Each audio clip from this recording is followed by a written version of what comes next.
캄보디아 범죄단지에서 고문을 당해 숨진 대학생 박모 씨에 대한 화장이 진행됐던 프놈펜 턱틀라 사원입니다.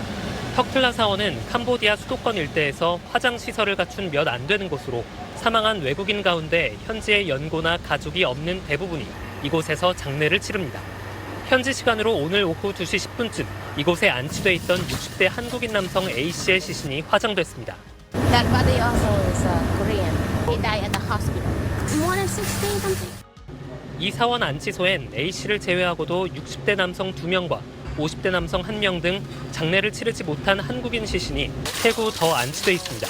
이 가운데 50대 남성 B씨는 캄보디아 포이펫 범죄단지에서 한국인을 조직에 넘기는 모집책 역할을 한 혐의로 우리 경찰의 수사망에 포착된 걸로 SBS 취재 결과 확인됐습니다.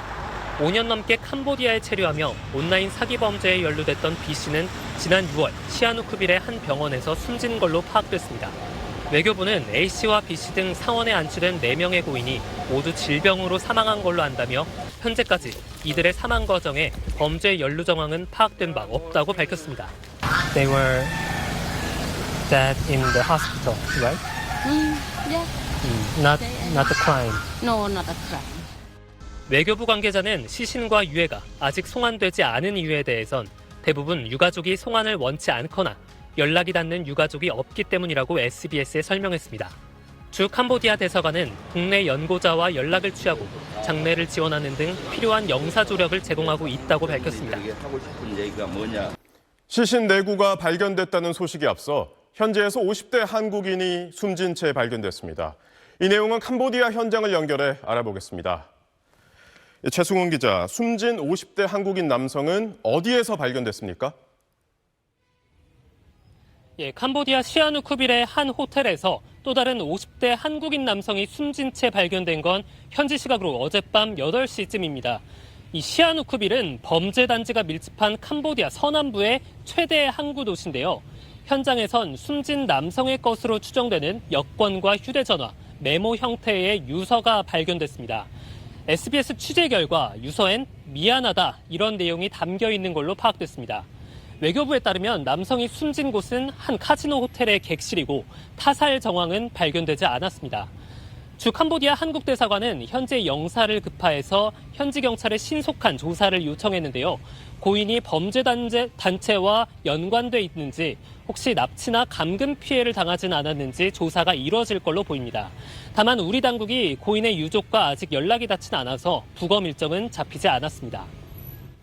네, 그리고 내일 캄보디아에서 우리 국회의원들이 국정감사를 진행하죠.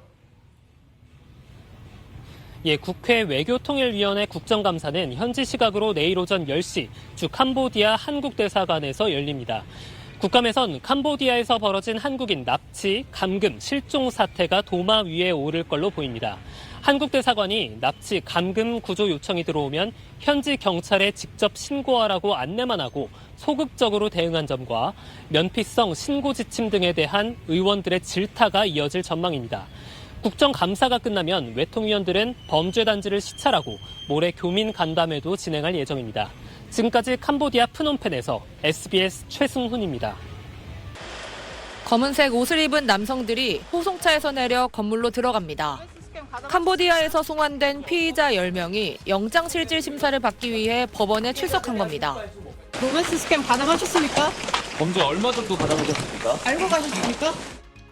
이들은 모두 경기북부경찰청 수사 대상자로 로맨스 스캠 등 온라인 범죄에 가담한 혐의를 받고 있는데 이들에 대한 구속 여부는 오늘 밤 늦게 나올 걸로 보입니다. 캄보디아에서 송환된 피의자 64명 중 지금까지 구속된 사람은 49명. 충남경찰청에서 수사를 받는 피의자 45명이 어젯밤 모두 구속됐고 대전경찰청과 김포경찰서 수사 대상자 각각 1명도 구속됐습니다.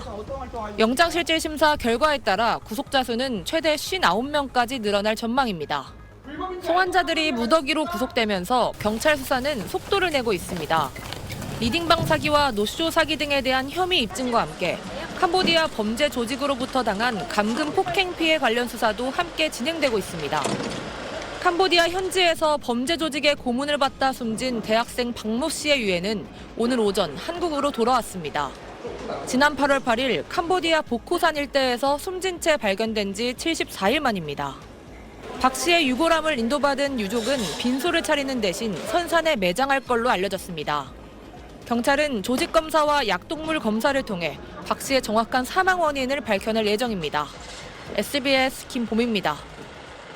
캄보디아 현지에서 범죄에 가담했다가 송환된 한국인들이 잇따라 구속되면서 국내 로펌에 단순 아르바이트였다, 무죄를 받을 수 있느냐는 문의가 늘고 있다는 기사입니다. 네, 하지만 로펌들은요, 이들 대부분을 피해자가 아니라 피의자로 보고 사건 수임을 고민하는 분위기라고 전해지는데요. 과거 사례에 비춰보면 상당수가 범죄일 가능성을 예측하고 출국을 하는 경우가 많아서 무죄 입증이 쉽지 않기 때문입니다. 한 로펌 관계자는 아무것도 안 한 관광객이 사건에 연루됐을 가능성은 낮지 않겠느냐라며 결과를 예상하고도 수용한 미필적 고의로 판단되는 경우가 많다고 전했습니다. 한편 범죄에 연루된 이들 가운데 상당수가 경제적 어려움을 겪는 청년층이라는 점을 고려해 대한법률구조공단이 법률적 지원 가능성을 검토하고 있다고 기사는 덧붙였습니다.